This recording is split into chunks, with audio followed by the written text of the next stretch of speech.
Harmony ট্রাস্টের পক্ষ থেকে আপনাদের সবাইকে স্বাগত জানাচ্ছি। আমি সৈয়দা শাহিদা সুলতানা।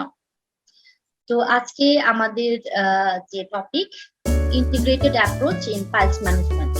তো আজকে যারা প্রথম দেখছেন, আমাদের সাথে নতুন জয়েন করেছেন, তাদের জন্য ছোট্ট করে আমি আগে হারমোনি ট্রাস্টের ইন্ট্রোটা একটু বলে দিচ্ছি আমাদের কার্যক্রম সম্পর্কে। হারমোনি ট্রাস্ট মূলত ইউনিভার্সাল হেলথ কভারেজ নিশ্চিত করার জন্য কাজ করে যাচ্ছে। আমরা তিনটা ধারায় কাজ করছি। প্রথমত হচ্ছে হেলথ কেয়ার সার্ভিস, দেন আমরা কাজ করছি ক্যাপাসিটি বিল্ডিং এ, থার্ডলি হচ্ছে পলিসি অ্যাডভোকেসিতে। হেলথ কেয়ার সার্ভিসের মধ্যে আমরা ইন্ডিভিজুয়াল এবং অর্গানাইজেশন দুই ক্ষেত্রেই আমরা কভার করছি। এবং ক্যাপাসিটি বিল্ডিং এ নেচুরোপ্যাথি যে সেক্টরগুলো আছে, ইয়োগা, আকুপ্রেশার, রিফ্লেক্সোলজি, এই সেক্টরগুলোর ডেভেলপমেন্টে এবং প্রফেশনাল যারা আছেন তাদের ক্যাপাসিটি বিল্ডিং এও আমরা কাজ করে যাচ্ছি। আমরা তৈরি করেছি বাংলাদেশের সর্ববৃহৎ ইয়োগা টিচার্সদের জন্য প্ল্যাটফর্ম, প্রফেশনাল ইন্টারেস্ট পার্সু করার জন্য platform yoga teachers in Bangladesh. এবং আমরা আরো কিছু কার্যক্রম করেছি, যেমন ডিজিটাল লাইব্রেরি, ইয়োগা এবং নেচুরোপ্যাথির উপর। তো আজকে চলে যাই আমাদের অনুষ্ঠানের মূল পর্বে। আমাদের সাথে আজকেও আছেন দেশ হেলথ সেন্টারের খুলনা থেকে ডিরেক্টর সাইফুল ইসলাম ভাই। উনি একজন নেচুরোপ্যাথিক ফিজিশিয়ান, পড়াশোনা করেছেন হোমিওপ্যাথি নিয়ে, ইউনানি নিয়ে। তো আমরা ওনার কাছে আজকে জানবো পাইলস ম্যানেজমেন্টের ক্ষেত্রে ইন্টিগ্রেটেড অ্যাপ্রোচের যে ভূমিকা সেটি। আমরা নর্মালি কিন্তু পাইলস ম্যানেজমেন্টের জায়গাটাতে হয়তো কম বেশি উদাসীন থাকি, কিন্তু আজকে আমরা এই সম্পর্কে যে কিছু ভ্রান্ত ধারণা থাকে, এর ম্যানেজমেন্টটা করলে আসলে আমাদের হেলথ ইস্যুর ক্ষেত্রে কি প্রভাব পড়বে, কিংবা আমরা কিভাবে ন্যাচারালি সেটা করতে পারি। যেমন মেইন স্ট্রিমে কিন্তু নর্মালি এই প্রবলেমটা হলে পড়ে, যেটা হয় যে লাইফস্টাইল ওনারা সাজেস্ট করেন। একই সাথে অপারেশন যখন করা হয়, আমরা জানি যে অপারেশনে কিন্তু খুব একটা সারে না, অর্থাৎ ব্যাক করতে থাকে। যারা পাইলসটা অপারেশন করেছেন আপনারা নিশ্চয়ই সেটা জেনে থাকবেন। তো আমি আর দীর্ঘায়িত করব না, আমি স্টুডিওতে স্বাগত জানাচ্ছি সাইফুল ভাইকে। সাইফুল ভাই, আপনাকে স্বাগত। ধন্যবাদ আপনাকে আবারও, এবং হারমোনি ট্রাস্টকেও ধন্যবাদ। সেই সাথে যারা দেখছেন তাদের সবাইকে অভিনন্দন এবং শুভেচ্ছা। ধন্যবাদ সবাইকে। হ্যাঁ, বলেন। তো ভাইয়া, আমি অনুরোধ করবো আপনাকে আমাদের মূল আলোচনায় চলে যেতে। পাইলস ম্যানেজমেন্টের ক্ষেত্রে ইন্টিগ্রেটেড অ্যাপ্রোচ কিভাবে কাজ করে? Over to. হ্যাঁ, আবারও ধন্যবাদ আপনাকে ইলোরা। অ্যাকচুয়ালি আজকে কিন্তু বিশ্ব পাইলস দিবস। আজকে বিশ্ব পাইলস দিবস। আমরা জানি যে স্বাস্থ্য বিষয়ক অনেকগুলো দিবস বিশ্বব্যাপী পালিত হয়। এর মূল উদ্দেশ্য থাকে মানুষের কাছে সেই রোগটি সম্পর্কে একটা সঠিক বৈজ্ঞানিক ধারণা এবং তথ্য তুলে ধরা, পাশাপাশি মানুষকে সচেতন করা। এই দুটো বিষয় থাকে। এবং এই দিবসগুলো পালনের আরেকটা বড় উদ্দেশ্য হচ্ছে যে এই রোগগুলোকে প্রতিরোধ করা, কারণ আমরা জানি যে যে কোনো রোগ প্রতিরোধ করাটাই চিকিৎসার চাইতে বরং ভালো। আর আরেকটি কারণ থাকে এই সব দিবস পালনের, সেটি হচ্ছে যে এই চিকিৎসা ক্ষেত্রে যেন অপচিকিৎসা বা ভুল চিকিৎসার শিকার মানুষ না হয়, সেই জন্য কিন্তু সচেতনতা সৃষ্টি করার উদ্দেশ্য থাকে এইসব দিবসগুলো। সত্যি কথা বলতে যে এখন পাইলস কিন্তু প্রায় মহামারী আকারে দেখা দিয়েছে। এর অনেকগুলো কারণ আছে, সে কারণগুলো আমি আজকে বলার চেষ্টা করব। আমরাও প্রচুর পাইলস রোগী পেয়ে থাকি। আমি প্রথমেই যে কথাটা বলতে চাই সেটি হলো যে পাইলস বিষয়ে একটা খুবই প্রচলিত একটা ভুল ধারণা আছে। সেই ধারণাটি হলো যে, যেটা বলছিলাম যে পাইলস নিয়ে সবচেয়ে বড় ভুল ধারণাটা হলো যে আমাদের রেকটামে বা অ্যানালে বা মলদ্বারে যে কোনো রোগ হোক না কেন, আমরা সেটিকে কিন্তু পাইলস বলি, বা পাইলস হিসেবে আমরা প্রথমেই ধরে নেই যে আমাদের মধ্যে পাইলস রয়েছে। অর্থাৎ মলদ্বারের যে কোনো সমস্যা হলেই কিন্তু আমরা সেটিকে গণহারে সাধারণ মানুষ অন্তত পাইলস হিসেবে চিহ্নিত করে। এটা একটা ভুল ধারণা, এবং এই কারণে অনেক ভুল চিকিৎসার শিকার হয়ে কিন্তু অনেক জটিল পরিস্থিতির সৃষ্টি হয় অনেক সময় আমরা দেখেছি। এখন মলদ্বারে আসলে কি কি রোগ হতে পারে সেটা একটু আমরা আগে জানার চেষ্টা করছি। মলদ্বারের রোগগুলো কি? প্রথমত তো আজকে যেহেতু পাইলসের কথা হবে, সুতরাং পাইলস আছে একটি রোগ। এরপরে ফিশার বা ফিস্চুলা হতে পারে, রেকটাল পলিপ হতে পারে। আমরা জানি যে আমাদের নাকে যেরকম পলিপ হয়, আমাদের ইউটেরাসে পলিপ হয়, ঠিক একইভাবে মলদ্বারেও কিন্তু পলিপ হতে পারে। রেকটাল প্রোল্যাপস আমরা যেটাকে বলি, অর্থাৎ মলদ্বারটা ফেটে যাওয়া, কোনো কারণে একটু হার্ড কনস্টিপেশন হলো তো সে কারণে মলদ্বারটা ফেটে যায়, ফেটে গেলে সেখান থেকে রক্ত বেরোতে পারে, সে জায়গাটায় ব্যথা হতে পারে, ফুলে যেতে পারে, এই সবই কিন্তু সাময়িক একটি ব্যাপার। সেটাকেও কিন্তু আমরা অনেক সময় পাইলস মনে করি। ফোড়া হতে পারে, অ্যাবসেস যেটাকে আমরা বলছি, মলদ্বারে ফোড়া হলেও কিন্তু মলদ্বারে প্রচন্ড ব্যথা হয়, মল ত্যাগ করতে কষ্ট হয়। এখন যেহেতু আমরা মলদ্বারটা নিজেরা দেখতে পাই না বা সচরাচর আমরা মলদ্বারটা অন্য কাউকে দিয়ে চেক করাতে চাই না, সেই ক্ষেত্রে কিন্তু আমরা অনুমান করে নিই যে আমার মনে হয় পাইলস। শুনেছে যে পাইলস হলে মলদ্বারে ব্যথা হয়, রক্ত পড়ে। ইভেন রেকটাল ক্যান্সার যেটি আছে, অর্থাৎ মলদ্বারের ক্যান্সার বা ক্ষুদ্রান্তের যে ক্যান্সার, সেই সব ক্ষেত্রেও কিন্তু একই সিমটম প্রেজেন্ট করতে পারে, লাইক পাইলসের মতো সিমটম কিন্তু প্রেজেন্ট করতে পারে। তার মানে একটা মানুষের হয়তো ক্যান্সার হয়েছে, সে পাইলস ধরে চিকিৎসা করে যাচ্ছে, মনে করেন যে কবিরাজি হোক বা যে কোনো একটা চিকিৎসা করে যাচ্ছে, অবস্থা কিন্তু ভয়াবহ হয়ে যাচ্ছে। তো সেই কারণে পাইলস চেনাটা খুবই জরুরি। এখন পাইলস কে চিনবে, এটি হচ্ছে বড় বিষয়। পাইলস চিনবে একজন ডক্টর, অভিজ্ঞ, যিনি এই ব্যাপারে কলোরেক্টাল সার্জন হোক অথবা ন্যাচুরোপ্যাথিক ফিজিশিয়ান হোক, যিনি এই বিষয়ে অভিজ্ঞ, তিনি নির্ণয় করবেন যে এটি কি পাইলস না অন্য কোনো রোগ। আজকে যেহেতু আমাদের পাইলস নিয়ে আলোচনা, সুতরাং আমরা শুধু পাইলসে সীমাবদ্ধ থাকবো। আমরা অন্য কোনো ডিজিজ বা অন্য কোনো রোগ যেগুলো আমি উল্লেখ করলাম সেগুলোতে আমরা আজকে যাব না। কেমন? যদি প্রথমেই আমরা জানার চেষ্টা করি যে পাইলস আসলে কেন হয়, কোশ্চেন। কারণ এটা যদি আমি না জানি যে আমার কেন পাইলস হয়, তাহলে তো আর আমি সেটাকে প্রিভেন্ট করতে পারবো না। তো আগে আমাকে জানতে হবে যে পাইলস কেন হয়। এর মধ্যে একটি কারণ হচ্ছে দীর্ঘমেয়াদী কোষ্ঠকাঠিন্য, অর্থাৎ দীর্ঘদিন ধরে, অনেক দিন ধরে যদি একটা মানুষ কনস্টিপেশন বা কোষ্ঠকাঠিন্যে ভোগে, অনেক সময় আমরা এটাকে হ্যাবিচুয়াল কনস্টিপেশন বলি। 2 দিন 3 দিন পর পর একদিন টয়লেট হচ্ছে, সেটি খুব হার্ড, এরকম থাকলে কিন্তু যদি কন্টিনিউ থাকে, হঠাৎ করে একদিন হওয়াটা দোষের কিছু না, কিন্তু যখন সেটি দীর্ঘমেয়াদী থাকছে তখন কিন্তু সেটি পাইলসের ঝুঁকি তৈরি করতে পারে। দীর্ঘমেয়াদী কাশি, যদি কারো লং টার্ম কাশি থাকে, বিশেষ করে ফুসফুসে কাশি, যে কাশিগুলোতে কফ উঠে না, অর্থাৎ অনেক প্রেসার দিতে হয়, অনেকক্ষণ ধরে কাশতে হয়, খেয়াল করবেন যে কাশলে কিন্তু আমাদের পেটে এবং মলদ্বারে একটা চাপ পড়ে। এই দীর্ঘমেয়াদী কাশির কারণে কিন্তু আস্তে আস্তে আমাদের মলদ্বারের যে ভেতরের অংশগুলো থাকে সেগুলো বেশ সফট থাকে, তো এগুলো কিন্তু আস্তে আস্তে বেরিয়ে যে একটা সময় যে পাইলসের পর্যায়ে চলে যেতে পারে। জোর করে মল ত্যাগ করার অভ্যাস যেটা আমরা বলি, অনেক সময় আমরা তাড়াহুড়োর কারণে হয়তো আমাকে বাইরে যেতে হবে বা কোথাও যেতে হবে, তো আমি একটু টয়লেটটা সেরে যেতে চাচ্ছি, কারণ আমাদের দেশে পাবলিক টয়লেটের অবস্থা খুবই খারাপ, ফলে সবাই চায় যে বাসা থেকে এই কাজগুলো সেরে যেতে। তো সেই ক্ষেত্রে যেটা হয় যে একটু প্রেসার ক্রিয়েট করার চেষ্টা করে, অর্থাৎ খানিকটা জোর করেই সে মল বের করার একটা চেষ্টা করে। এই জোর করার ফলে যে চাপটা পড়ে, সেখান থেকেও কিন্তু আমাদের মলদ্বারের ভিতরের অংশগুলো বাইরে বেরিয়ে আসতে পারে। এরপরে ইউরিনাল যে ব্লাডার আছে, সেটায় ইলোরাপা, আপনি আমাকে শুনতে পাচ্ছেন? জি, আপনাকে লাউডলি শোনা যাচ্ছে, ক্লিয়ার দেখা যাচ্ছে। Thank you.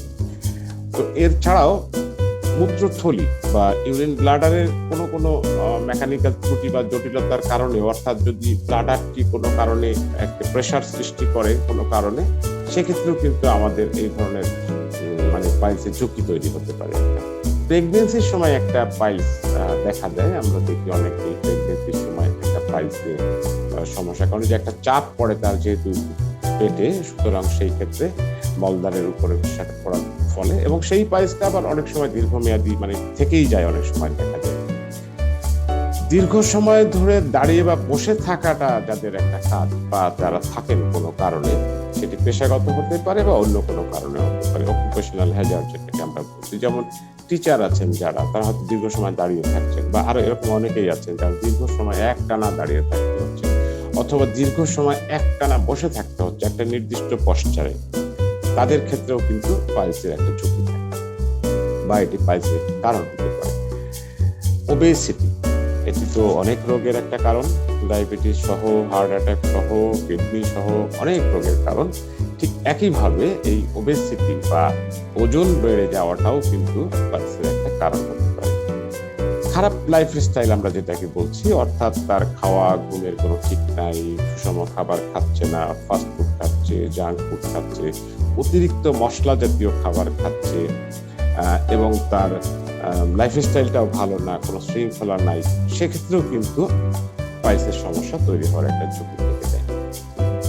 পানি এবং শাকসবজি কম খাওয়া, ফলে তার হয় কোষ্ঠকাঠিন্য হয়, সেখান থেকে পাইলস। অনেকে আছেন যে শাক, বিশেষ করে শাক জাতীয় খাবার, আমরা সবজি মানে কিন্তু একটা বিষয় আর শাক মানে কিন্তু আলাদা একটা বিষয়। এই শাকসবজি কথাটা আমরা একসঙ্গে বলি, বাট শাক জাতীয় খাবারটা আমাদের মল প্রডিউস করতে, মল সফট করতে এবং মল তৈরি করতে ভূমিকা রাখে। সুতরাং এখন এই ব্যথা, মলদ্বারে ব্যথা একটা কারণ হতে পারে, মানে সিমটম হতে পারে। সেকেন্ড সিমটম হচ্ছে যে মলদ্বার থেকে ব্লিডিং হওয়া, ব্লাড যাওয়া, সেটি পায়খানার সাথে হতে পারে, আবার কখনো কখনো পায়খানার আগে অথবা পরে, অর্থাৎ মল ত্যাগ করার আগেও হতে পারে, পরেও হতে পারে, আবার মলের সাথেও থাকতে পারে। এই মলদ্বার মানে মলদ্বার থেকে যে রক্ত যাওয়া, সেটি কিন্তু ব্যথা সহ হতে পারে, ব্যথা ছাড়াও হতে পারে। অর্থাৎ ব্যথা নেই কিন্তু রক্ত যাচ্ছে, অথবা ব্যথা সহ রক্ত যাওয়া, দুটোই হতে পারে। চুলকানি, মলদ্বারে চুলকানি। মজার ব্যাপার হচ্ছে যে আমাদের কাছে যখন পেশেন্টরা আসে, তারা যে প্রবলেমগুলো বলে তার মধ্যে অন্যতম একটা হচ্ছে, তারা বলে যে আমার কৃমির সমস্যা আছে, কৃমির সমস্যা। তো তখন আমরা জিজ্ঞাসা করি যে আপনি কি করেন, কোথায় থাকেন, কেমন আপনার লাইফস্টাইল। তখন আমরা জানি যে ওনার কথা শুনে বুঝতে পারি যে উনি আসলে হাইজিন মেনটেন করেন এবং ওনার টয়লেট বা ওয়াশরুম যথেষ্ট স্বাস্থ্যসম্মত। সুতরাং উনি কৃমির জন্য ঝুঁকিপূর্ণ না, কিন্তু ওনার ধারণা যে চুলকানি মানে কৃমি আছে। কেন মলদ্বারে চুলকায়? তো মলদ্বারে চুলকালে কৃমি আছে, এটি কিন্তু একটা কমন ধারণার কথা, কিন্তু পাইলসের কারণে কিন্তু মলদ্বারে ইচিং বা চুলকানি হয়। মলদ্বারে অস্বস্তিকর জ্বালা, একটা বার্নিং সেন্সেশন, মানে মলদ্বারে জ্বালা করে। ব্যথা এবং জ্বালা এটা আবার অনেকে আলাদা করতে পারে না। আমরা যখন জিজ্ঞাসা করি যে আপনার কি ব্যথা করে না জ্বালা করে, তখন সে ঠিক বলতে পারে না। আসলে অনেকে বুঝতে পারে না যে কোনটা পেইন আর কোনটা বার্নিং, এটা অনেকে বুঝতে পারে না। তো মলদ্বারে জ্বালাটাও কিন্তু একটা লক্ষণ পাইলসের। মলদ্বারে ফোলা ভাব, অর্থাৎ নর্মাল যে শেপ তার থেকে একটুখানি ফোলা মনে হবে, হিপের মাঝখানে অনুভব হবে যে কিছু একটা আছে, হ্যাঁ, দুই হিপের মাঝখানে মনে হবে যে কিছু একটা যেন আছে, অর্থাৎ মলদ্বারটা ফুলে গেছে। এরকম যদি হয়, সেটি কিন্তু একটি লক্ষণ। প্রস্রাবের সময়ও যদি মলদ্বারে ব্যথা করে, প্রস্রাব করতে গেছেন অথচ মলদ্বারে একটা ব্যথা হচ্ছে, সেক্ষেত্রেও কিন্তু এটি পাইলসের একটি লক্ষণ হতে পারে। মলত্যাগের সময় বা মলত্যাগের আগে পরে অল্প বা বেশি পরিমাণে রক্ত যাওয়া। আগে বলেছি যে পাইলসের যে ধরনগুলো আছে তার মধ্যে একটা হচ্ছে হেমোরেজিক আর একটা নন হেমোরেজিক। এই এটা আপনার হচ্ছে যে ওই রক্ত যাওয়ার যে ব্যাপারটা, সেটি কিন্তু অল্প অল্প যেতে পারে, আবার অনেক সময় টপ টপ টপ টপ করে আলাদা ভাবেও পড়তে পারে, হ্যাঁ, মলের সাথে লেগে থাকতে পারে। তো আবার কখনো হয়তো মলের সাথে সামান্য একটু রক্ত আসতে পারে, সেটি পাইলস নাও হতে পারে। অনেক সময় যে বললাম যে মলদ্বার ফেটে যেয়ে হতে পারে, কিন্তু পাইলস হলেও কিন্তু এই ঝুঁকিটা থাকে। সুতরাং যে কোনো অবস্থাতে যদি মলের সাথে রক্ত যায়, তাহলে কিন্তু তাকে এই বিষয়টি নিয়ে চিন্তা করতে হবে যে এটি পাইলস। আরেকটি কথা প্রসঙ্গক্রমে বলে রাখি, সেটি হলো যে পাইলসের রক্ত সেটি মলের সাথে থাকুক অথবা মলের আগে পরে যাক, সেটি কিন্তু লাল রঙের হবে, অর্থাৎ টাটকা রক্ত হবে, তাজা রক্ত হবে। কেমন টকটকে লাল আমরা যেটাকে বলছি, প্যানে পড়লে বা কমোডে পড়লে দেখা যাবে যে এটি লাল রঙের। কিন্তু যদি কখনো কালো রঙের রক্ত পড়ে মলের সাথে অথবা আগে পড়ে, সেটি কিন্তু অন্য একটি ডেঞ্জার সাইন, সেটি কিন্তু আসলে পাইলসের মধ্যে না। সুতরাং কালো রক্ত যদি কারো পড়ে কখনো মলের সাথে বা আগে পড়ে, তাহলে উনি ইমিডিয়েট ডক্টরের শরণাপন্ন হবেন এবং প্রয়োজনীয় পরীক্ষা নিরীক্ষাগুলো করবেন। করবেন, আমরা সেই প্রসঙ্গে আজকে যাচ্ছি না। আচ্ছা, এরপর হচ্ছে মলদ্বারে কাটা ফোটার অনুভূতি, অর্থাৎ মলদ্বারে কিছু একটা দিয়ে খোঁচাচ্ছে, মনে হবে যে কিছু একটা কাপড়ে বা কোথাও একটা কিছু আটকে আছে যেটি মলদ্বারে খোঁচা দিচ্ছে। হ্যাঁ, পিঞ্চিং সেন্সেশন যেটাকে আমরা বলছি, যে কিছু একটা ফোটানো এরকম মনে হবে। মলদ্বারে টাটানি, অর্থাৎ টস টস টস টস করে। হ্যাঁ, আমরা যখন মাথা ব্যথা করলে আমাদের এইখানে দেখবেন যে কপালের পাশে যেরকম টস টস টস টস করে, ওরকম মলদ্বারে টস টস টস টস করে। হ্যাঁ, এটা হচ্ছে টাটানি। তলপেট সহ কোমরের নিচের অংশে ব্যথা হতে পারে পাইলসের কারণে। নাভির চারপাশেও ব্যথা হতে পারে পাইলসের কারণে। মলদ্বারে ভারী লাগা, অর্থাৎ মলদ্বারটা মনে হবে যেন কিছু একটা ওখানে ভারী আছে। কেউ বলে যে আমার মল আটকে থাকে, মল ক্লিয়ার হচ্ছে না, লাইক দিস। এখন এই যে আমি লক্ষণগুলোর কথা বললাম, প্রায় 12টা লক্ষণের কথা আমি বললাম, এই লক্ষণগুলো যে সবগুলো সবার থাকতে হবে এরকম কিন্তু কোনো কথা নেই। কারো একটা থাকতে পারে, কারো 2টা থাকতে পারে, কারো 3টা থাকতে পারে, কারো 4টা থাকতে পারে, সবগুলো কারো কারো ক্ষেত্রে থাকতে পারে। তো এখন যেটাই থাকুক না কেন, তাকে মাথায় রাখতে হবে যে তার পাইলস হলেও হতে পারে, এবং সেক্ষেত্রে তিনি চিকিৎসককে দেখিয়ে নিশ্চিত হবেন যে এটি পাইলস কিনা। তারপরে তো চিকিৎসার ব্যাপারটা পড়ে। এবারে আসি আমরা যে পাইলসের ধরন, আসলে পাইলস কয় রকম। মোটা দাগে যদি আমরা ভাগ করি তাহলে পাইলস আসলে 2 রকম। একটা হচ্ছে যে এক্সটার্নাল পাইলস, অর্থাৎ যে ক্ষেত্রে আমরা মলদ্বারের বাইরে একটা অংশ দেখতে পাই, সেটা মাংসপিণ্ড হোক বা অন্য কিছু হোক, কিছু একটা বাইরে বেরিয়ে থাকে। এই বেরিয়ে থাকাটা আবার 2 রকম হতে পারে। একটা হচ্ছে যে মল ত্যাগের সময় হয়তো বেরোচ্ছে, আবার পরে ভিতরে চলে যাচ্ছে। আর আরেকটি হয় যে সব সময় অংশটা বাইরে থাকে, কিছু একটা অংশ বাইরে থাকে সব সময়। এইটা হচ্ছে এক্সটার্নাল পাইলস। তার ইন্টারনাল পাইলস হচ্ছে বাইরে কোনো কিছুই থাকে না, কিন্তু ভেতরে পাইলসটা থাকে এবং ব্লিডিং বা অন্যান্য সমস্যাগুলো থাকে, কিন্তু বাইরে তার কখনোই কোনো অংশ বের হয়ে আসে না বা বাইরে থাকে না। এই 2 ক্ষেত্রেই কিন্তু, ইন্টারনাল অথবা এক্সটার্নাল, 2 ক্ষেত্রেই কিন্তু হেমোরয়েজিক বা নন হেমোরয়েজিক 2 রকমেরই হতে পারে। অর্থাৎ রক্ত যেতে পারে, আবার রক্ত নাও যেতে পারে।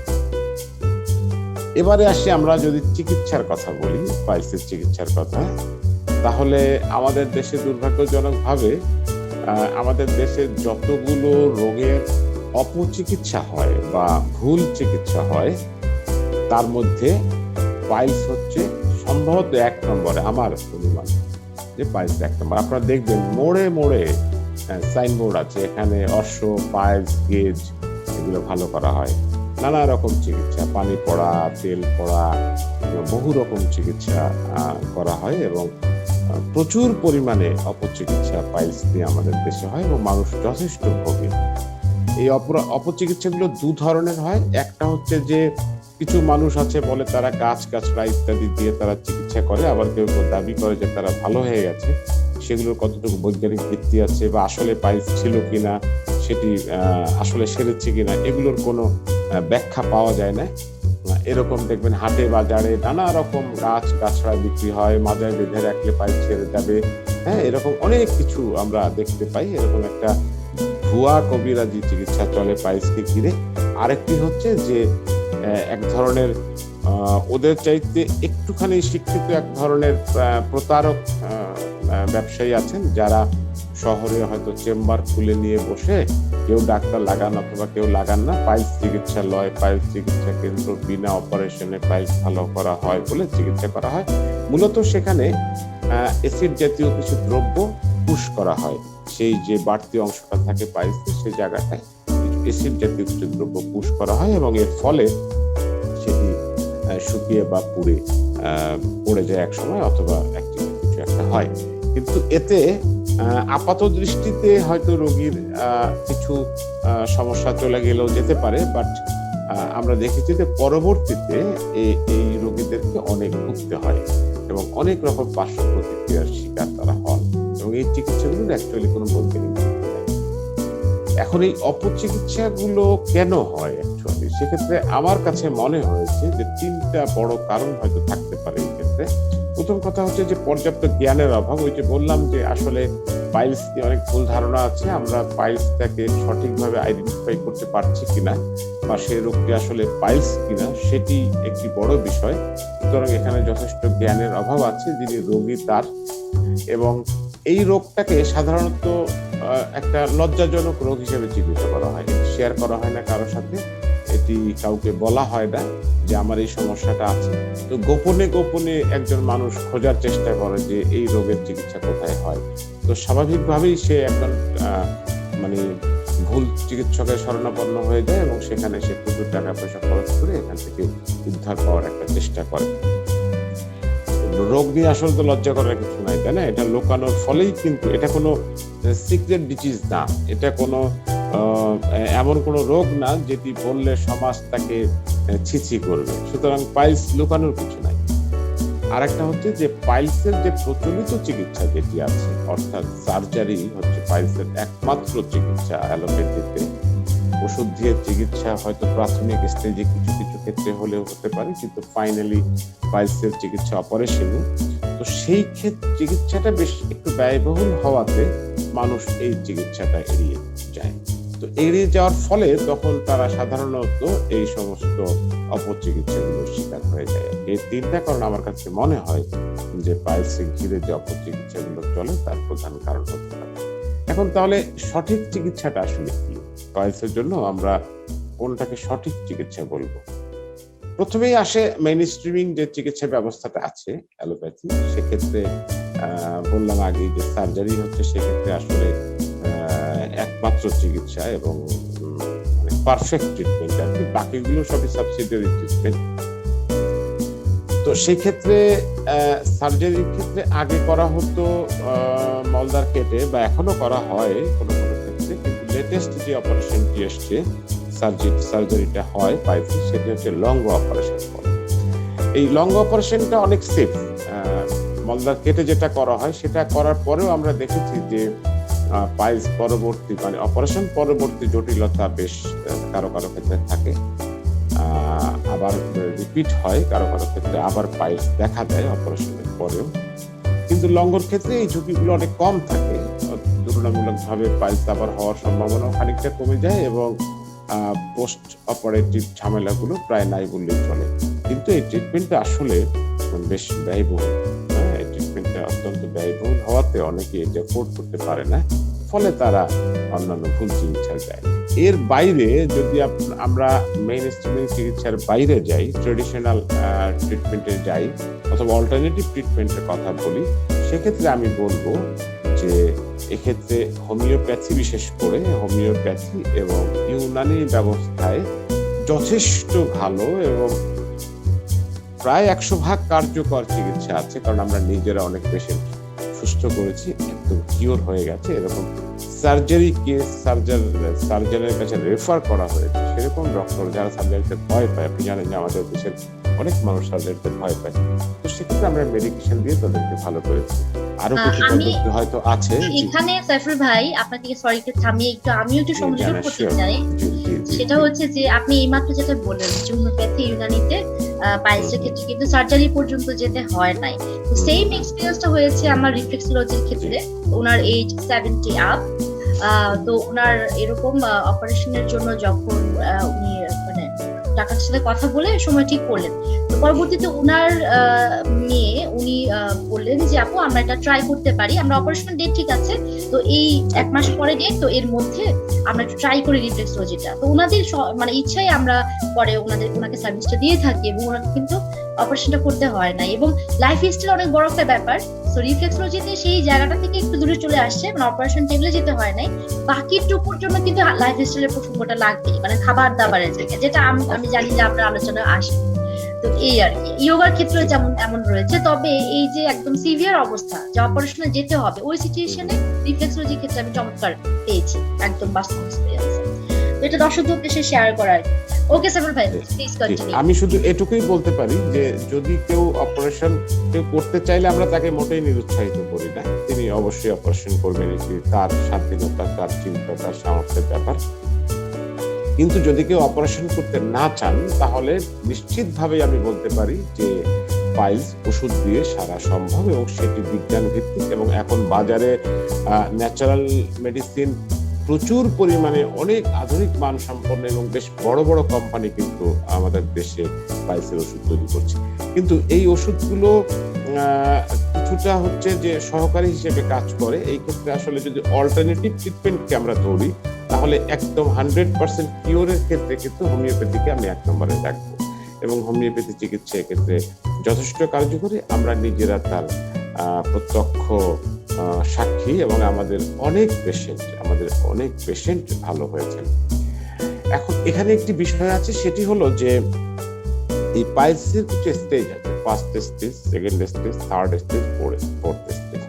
ইনফ্যাক্ট থার্ড স্টেজ পর্যন্ত আসলে সম্ভব ওষুধ দিয়ে কিওর করে, কিন্তু যখন লাস্ট স্টেজে কোনো রোগী যদি চলে যায়, অর্থাৎ খুব সিভিয়ার, অর্থাৎ পাইলসের যে ক্ষত সেটি সরিয়ে গেছে বেশ খানিকটা জায়গা, তখন কিন্তু অ্যাকচুয়ালি সার্জারি ছাড়া আর কোনো রাস্তা থাকে না। কখনো কখনো সেক্ষেত্রে মেইনস্ট্রিমিং ট্রিটমেন্টও খানিকটা অসহায় হয়ে যায়। এটি কিন্তু রোগীর অবহেলার কারণে হয় মূলত। এটি কোনো প্যাথির জন্য বা কোনো ইয়ের জন্য হয় না। হয়তো সে আগে অনেক ভুল চিকিৎসা করেছে, অথবা কোনো চিকিৎসা করেনি, অথবা অপচিকিৎসা করেছে, ফলে তার এই অবস্থাতে চলে গেছে। তবে থার্ড স্টেজ পর্যন্ত নিশ্চিন্তেই কিন্তু চিকিৎসা, ওষুধ দিয়ে চিকিৎসা করে উইদাউট সার্জারি পাইলস ছেড়ে ফেলা সম্ভব। তবে ডেফিনেটলি যেটা আপনি বললেন যে ওষুধের কথা আমি বলছি জোর দিয়ে, বাট আমরা সব রোগের ক্ষেত্রেই কিন্তু ন্যাচারোপ্যাথি মানে কিন্তু শুধু ওষুধ না, ন্যাচারোপ্যাথি মানে হচ্ছে ন্যাচারাল মেডিসিন। আর আপনি আজকের আলোচনার যে শিরোনামটি দিয়েছেন ইন্টিগ্রেটেড অ্যাপ্রোচ, সেই ইন্টিগ্রেটেড অ্যাপ্রোচ মানে কিন্তু মেডিসিন, লাইফস্টাইল, ফুড হ্যাবিট, অনেকগুলো বিষয় এখানে কিন্তু যুক্ত আছে। এই সবগুলো বিষয়কে যুক্ত করেই কিন্তু ভালো হতে হবে। এরকম ম্যাজিক কোনো ক্যাপসুল নাই যেটা খেলেই যে কোনো মানুষ যে কোনো রোগ থেকে ভালো হয়ে যাবে, এরকম কোনো ম্যাজিক রোগ ক্যাপসুল আসলে কোনো প্যাথিতেই নাই। আচ্ছা, এর বাইরে হলো যে লাইফ মানে যদি কেউ পাইলস প্রিভেন্ট করতে চান তাহলে আমরা আগেই বলেছি যে তাকে লাইফস্টাইলের পরিবর্তন আনতে হবে, তার ফুড হ্যাবিটে চেঞ্জ আনতে হবে, তাকে হেলদি লাইফ লিড করতে হবে, তাকে সুষম খাবার খেতে হবে এবং অন্যান্য আনুষঙ্গিক যে বিষয়গুলো, তাকে যথেষ্ট পরিমাণ পানি পান করতে হবে। কারণ শরীর যদি ডিহাইড্রেট হয়ে পড়ে তাহলে কিন্তু আমাদের মলটা শুষ্ক হয়ে যায়। আমরা যখন পানি কম খাই তখন কিন্তু আমাদের মল শুষ্ক হয়ে যায়। আর মল শুষ্ক হলে তখন ওই যে বললাম কোষ্ঠকাঠিন্য হয়। সিভিয়ার কোষ্ঠকাঠিন্য যখন হয় তখন কিন্তু প্রতিদিনই যদি হতে থাকে তো মলদারটা আপনি জানেন যে খুব সফট, একদম সফট ভেতরের অংশটা, তো সেখানে সামান্য একটু আঘাতেই কিন্তু সেই জায়গাটা ছিঁড়ে যাওয়া, ফেটে যাওয়া অসম্ভব কিছু না। এবং সেই ফাটা জায়গাটা, এবং যেহেতু মলের সাথে আমরা জানি যে প্রচুর জীবাণু এবং বিভিন্ন ধরনের রোগ জীবাণু মলের সাথে থাকে, সুতরাং ওই রকম একটা ফাটা জায়গায়, অরক্ষিত জায়গায় যদি মল লাগতে থাকে তাহলে কিন্তু সেখানে অনেক ধরনের রোগ জীবাণু বিস্তার লাভ করা একটা ঝুঁকি কিন্তু থেকে যায়। সুতরাং লাইফস্টাইলটা ইম্পর্টেন্ট। এবারে আমি আসি, আমরা ন্যাচারাল ট্রিটমেন্টের ক্ষেত্রে আসলে ওষুধের নাম তো ওইভাবে সাজেস্ট করা যায় না। তার কারণ হচ্ছে যে ওষুধ হচ্ছে প্রত্যেকটা রোগীর ক্ষেত্রে আলাদা। বিশেষ করে হোমিওপ্যাথি হচ্ছে সিমটমিক ট্রিটমেন্ট, সবার কিন্তু একই ধরনের সিমটম থাকে না। আমি আগেও বলেছি যে পাইলসের যেমন ধরনও আলাদা, ঠিক একইভাবে ওষুধও আলাদা, আবার সিমটম গুলাও কিন্তু আলাদা আলাদা। সুতরাং এই সিমটমের কারণে কিন্তু ওষুধ তখন স্পেসিফিক হয়ে যাবে। এক একজনের দুজন পাইলস পেশেন্ট আসলে কিন্তু দেখা যায় যে 2 ধরনের সিমটম নিয়ে এসছে, তো 2 ধরনের সিমটম হলে ন্যাচারালি 2 ধরনের মেডিসিন দেওয়া হবে। এখানে কমন কোনো প্যাকেজ মেডিসিন নাই যে এই মেডিসিনটা খেলে তার পাইলসটা সেরে যাবে, এরকম কোনো প্যাকেজ মেডিসিন নাই। হ্যাঁ, তো যাই হোক, এখন আমি সেজন্য কোনো ওষুধের নাম সাজেস্ট করতে পারছি না, এই জন্য আমি দুঃখিত। আর ওষুধের নাম আমি পাবলিকলি বলা আমার মনে হয় নীতিবিরুদ্ধ একটি কাজ। কারণ কোনো ওষুধ কখনোই আমরা উৎসাহিত করি না যে কোনো পেশেন্ট বা কেউ সাধারণ মানুষ তার নিজের ইচ্ছা মতো ওষুধ খাবে, এটি ঠিক না। সেটি একটি টেকনিক্যাল বিষয়, সেটি চিকিৎসকের হাতেই ছেড়ে দেওয়া উচিত। আমি বলতে পারি যে কিছু অনুপূরক চিকিৎসাও না, কিছু খাবার যেগুলো খেলে আমরা, বা যে কিছু ম্যানেজমেন্ট যেগুলো করলে আমরা পাইলস থেকেও ভালো থাকতে পারি। পাইলসের চিকিৎসা চলাকালীনও এটি করা সম্ভব, তাতে চিকিৎসাটা আরো ত্বরান্বিত হবে এবং সুস্থতা আরো দ্রুততম সময় হবে। অথবা পাইলস প্রিভেন্ট করার ক্ষেত্রেও আমরা এই কাজগুলো করতে পারি। তার মধ্যে একটা হচ্ছে কাঁচা মূলার জুস। শুনে তো অনেকেই বমি করা শুরু করে দিয়েছে অলরেডি, কারণ রান্না মূলাই খেতে চায় না অনেকে। হ্যাঁ, বলে মূলায় একটা গন্ধ আছে, মূলা খুবই অপছন্দের একটি খাবার। অথচ মূলা অসম্ভব রকম উপকারী একটা খাবার। হ্যাঁ, বিশেষ করে কাঁচা মূলা। আমাদের একটা ফুড হ্যাবিটের মধ্যে একটা বিষয় হচ্ছে যে আমরা সবজি হয়তো অনেকেই খাই, কিন্তু সবজিটাকে এমন ভাবে খাই আমাদের কুকিং প্রসেসের কারণে যে ওটার 12টা বাজিয়ে ফেলি। এই ধরনের সবজি যতটা পারা যায় কাঁচা খাওয়াটাই ভালো, সালাদ আকারে, জুস আকারে, অথবা কম আঁচে সিদ্ধ করে। কিন্তু আমরা মূলত একটু ভুনা, এই পাইলসের পিছনে আমার মনে হয় যে আজকে কেন এত পাইলস বেড়েছে, এটি যদি আমরা একটুখানি অ্যানালাইসিস করি, হয়তো ওইভাবে ডাটা নাই, ওইভাবে গবেষণা হয় না আমাদের দেশে কোনো রোগ দিয়ে, তাহলে আমার মনে হয় যে এটা প্রথমত দায়ী আমাদের আসলে ফুড হ্যাবিট। কারণ আপনি চারিদিকে তাকালে দেখেন যে কি পরিমাণ ফাস্ট ফুড বিক্রি হচ্ছে বাজারে, এবং মোড়ে মোড়ে দুপা হাঁটতে না হাঁটতে আপনি ফুচকা, চটপটি, চানাচুর, বার্গার, পিৎজা, হটডগ, কত বাহারি বাহারি দাম, এবং সে সমস্ত দোকানে আপনি ভিড় সামলাতে পারবেন না। Mini Chinese, macro Chinese, mega Chinese, এটা গেল একটা দিক। এরপরে আসেন একটা খুবই আমার কাছে, আমার দৃষ্টিতে, সরি মাফ করবেন যারা খুব পছন্দ করেন খাবারটা, বিরিয়ানি। আমি এটিকে একটি জঘন্যতম খাবার হিসেবে চিহ্নিত করি। হৃদয় ভেঙে যাবে। হ্যাঁ, তো আমি দুঃখিত, আসলে আমাকে বলতেই হচ্ছে যে এটি আমার মনে হয় না যে খুব স্বাস্থ্যসম্মত খাবার। তো এখন তো ধরেন যে বিরিয়ানির উৎসব, অমুক দোকানে বিরিয়ানি, তমুক দোকানে বিরিয়ানি, মুরগির বিরিয়ানি, বিফ বিরিয়ানি, চিকেন বিরিয়ানি, কাচ্চি বিরিয়ানি, কত ধরনের যে বিরিয়ানি আছে, এই সব কিছু মিলিয়ে, এবং কাবাব, হ্যাঁ, তারপরে আপনার fry, chicken fry, fish fry, তারপরে কি আর একটা কি ফ্রেঞ্চ ফ্রাই, লাইক এই আলু ভাজা। হ্যাঁ, এত ফ্রাই এর ভিড়ে আমাদের জীবনটাই ভাজা ভাজা হয়ে যাচ্ছে।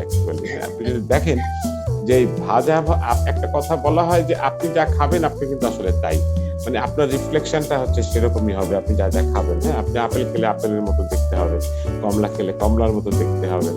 তো আমরা খাচ্ছি ভাজা, হ্যাঁ, সারাক্ষণ তো ভাজা ভাজা তো হবেই, আমাদের মেজাজ ভাজা ভাজা হয়ে যাচ্ছে। হ্যাঁ, কথায় কথায় রেগে যাচ্ছি আমরা। হ্যাঁ, আমাদের শরীর ভাজা ভাজা হয়ে যাচ্ছে। তো আমার মনে হয় যে ফুড হ্যাবিটটা খুবই ইম্পর্ট্যান্ট একটা বিষয়। আমরা যদি খাবারের দিকে একটু মনোযোগী না হই, তাহলে আমার মনে হয় যে এই সমস্ত রোগ যেগুলো এই যে আজকে মডার্ন লাইফের সাথে পার্ট হয়ে গেছে আমাদের, আগের দিন আমরা আলোচনা করলাম ডায়াবেটিস নিয়ে, আজকে পাইলস নিয়ে, এগুলো কিন্তু সংক্রামক রোগ না, এগুলো কিন্তু জীবাণু দিয়ে আসেনি। হ্যাঁ, সুতরাং এগুলোকে প্রিভেন্ট করবেন কি দিয়ে? তো কোনো ভ্যাকসিন নাই। হ্যাঁ, এতে কোনো ভ্যাকসিন দিয়ে আপনি ঠেকাইতে পারবেন না। তাহলে আপনি কি করবেন? এটা ঠেকানোর উপায় একটাই, এটা হচ্ছে লাইফ স্টাইল, ফুড হ্যাবিট। হ্যাঁ, ভালো জীবনযাপন, সুস্থ জীবনযাপন, সুষম খাবার, এটি হচ্ছে পথ। তো যেটা বলছিলাম যে কাঁচা মূলার রস, এটা অত্যন্ত উপকারী পাইলসের ক্ষেত্রে, এবং প্রসঙ্গত এটাও বলে রাখি যে কাঁচা মূলার জুস কিন্তু আমাদের ডাইজেস্টিভ সিস্টেমেও খুব ভালো কাজ করে। ইভেন আমরা যাদের গল ব্লাডার স্টোন আছে, প্রসঙ্গক্রমে বলে রাখি, এটারও অনেক পেশেন্ট আছে যাদের গল ব্লাডার স্টোন আছে, যদি ছোট মাত্রার স্টোন হয় তাহলে কাঁচা মূলার রস নিয়মিত খেলে সেই পাথর বেরিয়ে যাবে। হ্যাঁ, পাথরটা সফট হয়ে এটি খাবারের সাথে মিশে যাবে। যাই হোক, তো এই কাঁচা মূলার রসটা কিভাবে খেতে হবে পাইলসের ক্ষেত্রে? সেটি হলো যে এটাকে জুস করে নিয়ে 1 কাপের 4 ভাগের 1 ভাগ পরিমাণ একবারে খেতে হবে, বা 1 কাপ করেও খাওয়া যেতে পারে। প্রথম দিকে যেহেতু কষ্ট হবে একটু দিনে খেতে, এই জন্য পরিমাণে অল্প। এরপরে এটা আস্তে আস্তে 1/2 কাপ, তারপরে 1 কাপ, এরকম করে দিনে 4 বার খেতে হবে, এবং পরবর্তীতে যদি পারা যায় তাহলে 1 গ্লাস করে খেতে হবে। এরকম কিছুদিন খেলে সে পাইলসের সমস্যা থেকে অনেকটাই সুস্থ থাকতে পারবে। আর মূলত 12 মাস পাওয়া যায় না, যে কদিন পাওয়া যায় এই সিজনে যদি উনি খান, যারা পাইলসের রোগী আছেন তারা যদি আমার এই কথাগুলো আজকে শোনেন, তাহলে এখন বাজারে কিন্তু মূলা এবং খুব সস্তা বাজারে একটা সবজি বোধহয় এখন সবচেয়ে বেশি সস্তা, সেটা হচ্ছে মূলা। সুতরাং এটি আপনারা জুস করে খাওয়ার চেষ্টা করেন। একটু খারাপ হয়তো অভ্যাসের কারণে লাগবে, এটা টেস্ট খুবই ভালো, ফ্লেভার তো আমার কাছে খুবই ভালো লাগে, অন্যের কাছে কেমন লাগে আমি জানি না। তো এটা খেয়ে দেখতে পারেন। সাইফুল ভাই, এখানে আমার একটা সম্পূর্ণ প্রশ্ন আছে, সেটা হচ্ছে যে এই যে মূলার রসটা, দর্শকদের সুবিধার্থে আমি বলছি, অনেকেই হয়তো জুমে জয়েন করলে বলবেন, সেটা হচ্ছে যে এই মূলার রসটা কি মানে প্রেগন্যান্ট যারা আছেন, প্রেগন্যান্ট অনেকেই আছে যারা এটা না খেতে পারবে না। কারণ হচ্ছে যে এই ধরনের যে সমস্ত র ফুড গুলো আছে, সেই ফুড গুলো ডক্টরের সাথে পরামর্শ ছাড়া কোনো প্রেগন্যান্ট মানুষেরই খাওয়া উচিত না। কেমন? মানে বিশেষ আমাদের যদি শারীরিক সাধারণ মানুষ, হ্যাঁ, যেমন ধরেন একটা কিডনি পেশেন্ট, সে তো আর এইসব গুলো তার জন্য সাজেস্টেড না, তাই না? আমরা বলছি যে একজন সাধারণ সুস্থ মানুষ যার পাইলস আছে, প্রত্যেকের কিন্তু আলাদা আলাদা সমস্যা থাকতেই পারে, এবং আমি এখানে অনেকগুলোর কথা বলছি। তিনি মূলা খেতে পারেন না, তিনি পরে যেগুলো বলবো সেগুলো করবে, এমন না যে শুধু মূলাই সমাধান। তবে কোনো হার্বসই র অবস্থায় উইদাউট কনসালটেশন, একজন ডক্টরের কনসাল্ট ছাড়া কোনো প্রেগনেন্ট মেয়েদের খাওয়া উচিত না, বিশেষ করে প্রথম 3-4 মাসের মধ্যে। কেমন? আচ্ছা, আরেকটি হচ্ছে যে লেবু ও আদার রস। এই দুটো কারণে বাংলাদেশে লেবু খুব ফেমাস হয়েছে, লেবুর উৎপাদনও বেড়েছে, দামও বেড়েছে। একটি হচ্ছে করোনার কারণে, আরেকটি হচ্ছে যে মানুষ শুনেছে যে লেবু খেলে তার ওজন কমে, তো এদিকে ফাস্টফুড খেয়ে ওজন বাড়াবে আর লেবু খেয়ে ওজন কমানোর একটা চেষ্টা সবাই কিন্তু করে যাচ্ছে। সকালবেলায় লেবু মধু খাওয়াটা একটা ফ্যাশনে দাঁড়িয়ে গেছে, এবং এটি ফেসবুকের কল্যাণে তো এখন প্রায় সব ঘরে ঘরে পৌঁছে গেছে। এনিওয়ে, তো সেক্ষেত্রে হয়তো লেবুটা সবার কাছেই হয়তো একটা গ্রহণযোগ্য খাবার হতে পারে।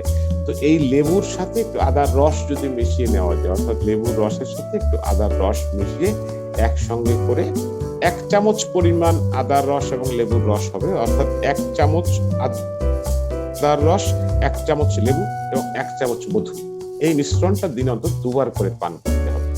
তাহলে কিন্তু সে পাইলসের সমস্যা থেকে কিছুটা মুক্তি পাবে। এটি কিন্তু আমি বারবার বলছি যে এটি কিন্তু চিকিৎসা না, এটি কিন্তু সহায়ক চিকিৎসা। অর্থাৎ আপনি যে চিকিৎসাই নেন না কেন, সার্জারি করলে তো আলাদা ব্যাপার, সেখানে তো কিছু প্রয়োজন নাই, কিন্তু আপনি যদি ঔষধ দিয়ে চিকিৎসা করেন, অথবা প্রাথমিক পর্যায়ে আছে এখন ওষুধের প্রয়োজন হচ্ছে না, সেক্ষেত্রে কিন্তু আপনি অন্যান্য নিয়ম পালনের পাশাপাশি যদি এই কাজগুলো করতে থাকেন, যেটা আপনার কাছে ভালো লাগে, তাহলে কিন্তু উপকার পাওয়া যায়। এরপরে আসি কাঁচা পেঁয়াজ। কাঁচা পেঁয়াজ আসলে অনেকে খেতে চান না, মুখে গন্ধ হয় বা ইত্যাদি কারণে, কিন্তু কাঁচা পেঁয়াজ কিন্তু অনেক উপকারী একটা খাবার। আমরা রান্নায় ব্যবহার করি মশলা হিসেবে, কিন্তু এই সমস্ত খাবারগুলোর যে মেডিসিনাল ভ্যালু বা এর যে মেডিসিনাল প্রপার্টি, সেগুলো কিন্তু অনেকটাই নষ্ট হয়ে যায় আমাদের এই কুকিং প্রসেসের কারণে। সুতরাং এই কাঁচা পেঁয়াজ, এটি রস করে খাওয়া যেতে পারে, অথবা এটি আমরা সালাদের সাথে প্রচুর পরিমাণে কাঁচা পেঁয়াজ যদি খেতে পারি, তাহলে এটি পাইলসের জন্য উপকারী। ইভেন ইউনানি ফর্মুলায় পাইলসের জন্য যে ওষুধগুলো তৈরি করা হয়, সেখানে কিন্তু কাঁচা পেঁয়াজ একটা উপাদান হিসেবে আছে। বেদানার রস, আমরা মূলত জানি যে বেদানার রস অনেক রোগের উপকার, এবং আমরা রোগীদেরকে সাধারণত বেদানার রস খেতে বলে, যে কোনো রোগের ক্ষেত্রে, এনিমিয়ার ক্ষেত্রে ভালো কাজ করে, কিন্তু পাইলসের ক্ষেত্রেও কিন্তু এটি ভালো কাজ করে। তো সেক্ষেত্রে একটি নিয়ম আছে খাওয়ার, সেটি হলো যে 1 কাপ পরিমাণ পানিতে একটা আস্ত বেদানার সবগুলো দানা দিয়ে দিতে হবে, দিয়ে পানিটাকে জাল দিতে হবে, পানিটাকে ভালো করে ফোটাতে হবে যতক্ষণ না পর্যন্ত পানিটা লাল হয়ে যায়, অর্থাৎ বেদানার দানাগুলো পানির সাথে ভালোভাবে মিশে যেতে হবে। পানিটা প্রায় অর্ধেক পরিমাণ হয়ে যাবে, 1/2 কাপ মতো হয়ে যাবে পানিটা, এবং সমস্ত বেদানার রসটা ওই পানির সাথে মিশে পানিটার রং একটা লালচে রং ধারণ করে। তারপর সেকে নিয়ে এই পানিটা খেতে হবে। এরকম দিনে 2 বার খেতে হবে, সকালে 1 বার, রাতে 1 বার। এবং এই সবগুলোই কিন্তু খালি পেটে খেলেই ভালো কাজ হয়, কারণ খোলা পেটে আসলে এই ধরনের উপাদানগুলো খুব ভালো সহায়ক ভূমিকা পালন করে না, সেক্ষেত্রে খালি পেটে খাওয়া ভালো। এরপরে আসি ডুমুরের ক্ষেত্রে। ডুমুর আমাদের দেশে কিন্তু খুব প্রচলিত খাবার হিসেবে এখনো প্রচলিত না, একটা অবহেলিত খাবার। ডুমুর খুব কম মানুষই ডুমুর চেনে অথবা ডুমুর খায়।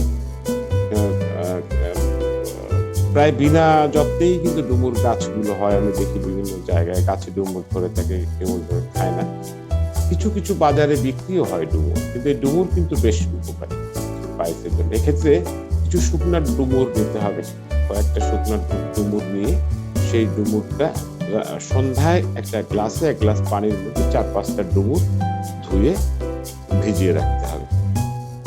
সারা রাত এটা ভিজবে 1 গ্লাস পানির মধ্যে, এবং সকালবেলায় এই পানিটার অর্ধেকটা খেতে হবে খালি পেটে। আবার রাতে ঘুমানোর সময় বাকি অর্ধেকটা খেতে হবে। 1 গ্লাস সকালে রাতে ভিজানো হয়েছে, এটার অর্ধেকটা সকালে আর অর্ধেকটা ওই দিন রাতে ঘুমানোর সময়। পরদিন রাতে আবার নতুন করে ভিজাবে, আবার পরদিন রাতে। এইভাবে কিছুদিন খেলে তার পাইলসের সমস্যা অনেকটা লাঘব হবে বলে মনে হয়। এবং এই যেগুলো বললাম এগুলো কিন্তু চয়েস করে নিতে পারে কেউ, একটা বা দুটো, অথবা তার পক্ষে যতগুলো সম্ভব, কারণ সবগুলোই পরিপূরক হিসেবে কাজ করবে পাইলস ছাড়ার ক্ষেত্রে। এরপরে কাঁচা হলুদের প্রসঙ্গে আসি। হলুদ হচ্ছে আসলে একটা বেস্ট অ্যান্টিবায়োটিক আমি বলবো, এবং অ্যান্টিসেপটিক প্রপার্টিজ আছে হলুদের মধ্যে, এবং হলুদ যে কোনো ক্ষত হিল করতে খুবই নিরাপদ এবং খুবই কার্যকর। হলুদ কিন্তু মানে আমি বলবো যে খুবই শক্তিশালী একটা অ্যান্টিবায়োটিকের ভূমিকা এবং অ্যান্টিসেপটিকের ভূমিকা আছে। আপনি দেখবেন যে গ্রামে যখন কোনো গবাদি পশু বা গৃহপালিত কোনো প্রাণী যখন আহত হয় কোনো কারণে, যদি ভেঙে টেঙে যায় বা তো হলুদ সেখানে লাগিয়ে দেওয়া হয় বা হলুদ দিয়ে পেঁচিয়ে দেওয়া হয়। তো আজ পর্যন্ত খুব একটা শোনা যায়নি যে সেখানে সেপটিক হয়েছে বা ঘা হয়েছে, এরকমটা কিন্তু খুব একটা শোনা যায়নি। কিন্তু আমরা দেখি যে খুব নাম করা হসপিটালে অপারেশনের পরেও আমরা দেখেছি পোস্ট অপারেটিভ ইনফেকশনে ভুগতে। তো সেই দিক থেকে হলুদ কিন্তু আসলে খুবই শক্তিশালী একটা অ্যান্টিসেপটিক খাবার। এটি খেলে আরো অনেক উপকারিতা আছে হলুদে, কিন্তু স্পেশালি পাইলসের ক্ষেত্রে যাদের ক্ষত আছে, বিশেষ করে যাদের রক্ত যায় বা ক্ষত আছে, তাদের ক্ষেত্রে কিন্তু হলুদ খুব ভালো কাজ করতে পারে। হলুদের রস খাওয়া যেতে পারে, হলুদ গুঁড়া করে পানির সাথে বা দুধের সাথে গুলে খাওয়া যেতে পারে। হলুদ কাঁচা হলুদ থেতো করে চিবিয়ে বা পানি দিয়ে এমনি খাওয়া যেতে পারে, যে কোনো উপায়ে খাওয়া যেতে পারে।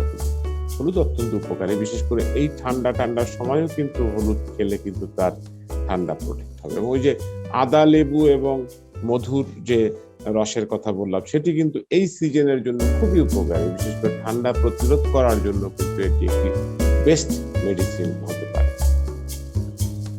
পাকা কলা কোষ্ঠকাঠিন্যের জন্য খুবই উপকারী। যারা হ্যাবিচুয়াল কনস্টিপেশনে ভোগেন বা দীর্ঘমেয়াদী কোষ্ঠকাঠিন্য আছে, অথবা যাদের প্রতিদিন টয়লেট হয় না বা মল ত্যাগ করতে পারেন না, তারা যদি পাকা কলা খান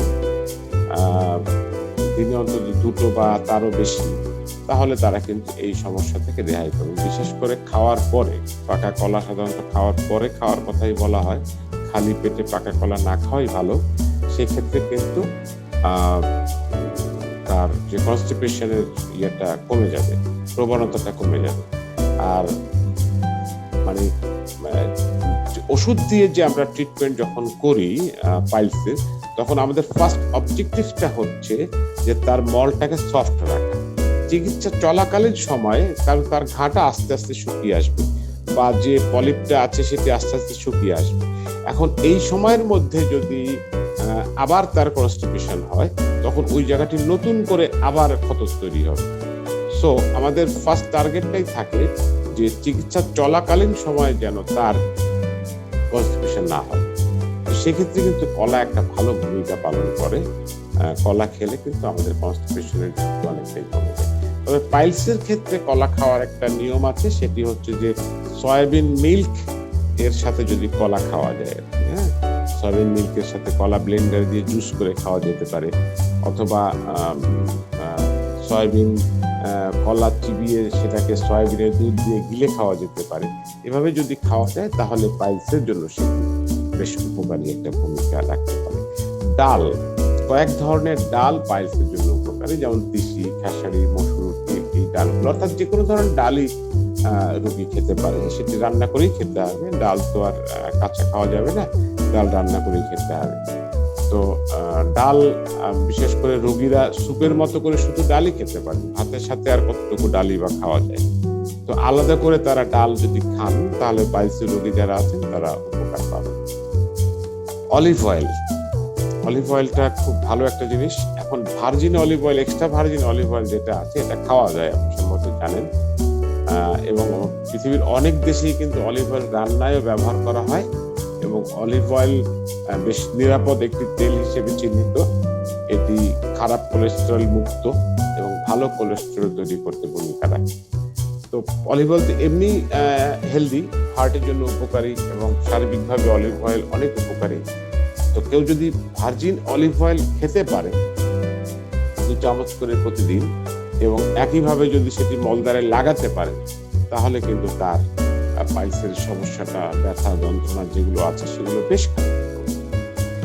এর বাইরে কিছু সহায়ক চিকিৎসা আছে, যেমন যখন খুব অ্যাকিউট পেইন যদি কারো হয়, হঠাৎ করে পাইলসের ব্যথাটা কোনো কারণে বেড়ে যায়, হয়তো মলত্যাগের পরে বিশেষ করে বেশি হয়, এটা যাদের পাইলস আছে তাদের মলত্যাগের পরে বাথরুমে বেশ কিছুক্ষণ ধরে একটা টাটানি যন্ত্রণা বা ব্যথা চলতে থাকে।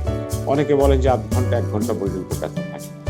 তো সেই ক্ষেত্রে বরফ একটা কাপড়ের টুকরায় পেঁচিয়ে যদি সেই মলদ্বারে সেক দেওয়া যায় তাহলে কিন্তু ব্যথাটা বেশ অল্প সময়ের মধ্যেই ব্যথাটা কমে যাবে। এটা হচ্ছে অ্যাকুইট সমাধান, যে পায়খানার পরে ব্যথা হচ্ছে তাহলে মলদ্বারে একটুখানি বরফের সেক দিলে কিন্তু তার ব্যথা কমে যাবে। তো এটি কাপড়ে পেঁচিয়ে দেওয়া হয় এই জন্য যে ডাইরেক্ট বরফ স্কিনে না দেওয়াই ভালো, সেক্ষেত্রে কিছু সমস্যা হতে পারে। সে কারণে এটি কাপড়ে পেঁচিয়ে পোটলা করে সেটি দিয়ে যদি সেক দেওয়া যায় মলদ্বারে তাহলে কিন্তু ব্যথাটা তাৎক্ষণিকভাবে, ইভেন ফোলাটাও কমে যাবে।